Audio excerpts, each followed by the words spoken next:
là pour les rencontres, c'est que le bois est au cœur de vos préoccupations. Et moi, ma réflexion représentant les propriétaires forestiers wallons, c'est de dire bien la quintessence de ce produit extraordinaire, c'est que la maison bois construite en Wallonie provienne de bois qui a poussé pas loin de la maison et qui a été transformé chez nous. C'est une ouverture au monde. Donc la filière wallonne, la filière belge, la filière européenne a des choses à apprendre de la part de tous ces orateurs. On a aujourd'hui 550 000 hectares de forêt et il est évident que pour nous, la filière bois est un élément majeur pour garantir l'avenir de cette forêt et le développement durable de cette forêt. D'autres pays se posent les mêmes questions que nous. Il est temps qu'on se pose chez nous les bonnes questions et qu'on continue à transformer en Wallonie une de nos meilleures matières premières, à savoir le bois.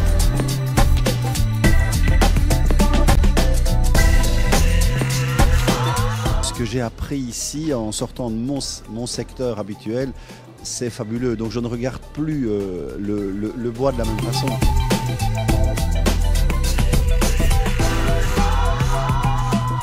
Et c'est très important d'avoir une vision générale pour voir les nouvelles tendances. Et ça replace notre production forestière wallonne dans une perspective mondiale. Moi, en tant que communicateur relais, je trouve que c'est une matière fabuleuse que vous mettez bien en avant aussi à côté des exposés par des invités un peu parallèles. On a eu Javot, on a eu Kroll, on aura l'Ambion cette année. Et là, on apporte cette touche différente qui, en termes de communication, est toujours essentielle. L'intérêt, c'est de rencontrer quasiment la filière entière du bois. Donc, il y a bien sûr le futur à préparer.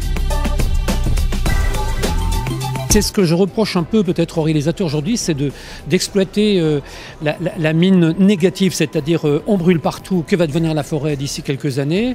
Et moi j'aimerais bien qu'on me propose de temps en temps des documentaires positifs en me disant voilà, d'accord on brûle, on déforeste, mais il y a quand même un espoir et en fin de compte on peut toujours replanter.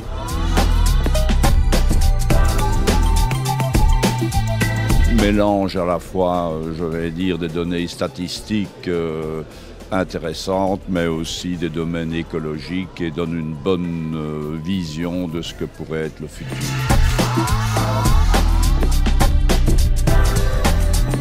Avec tous les exposants qui sont ici, ça nous permet de trouver un stage pour l'année prochaine, parce qu'on doit faire un stage de 3 mois, et donc ça permet de rencontrer les gens du secteur directement sur place.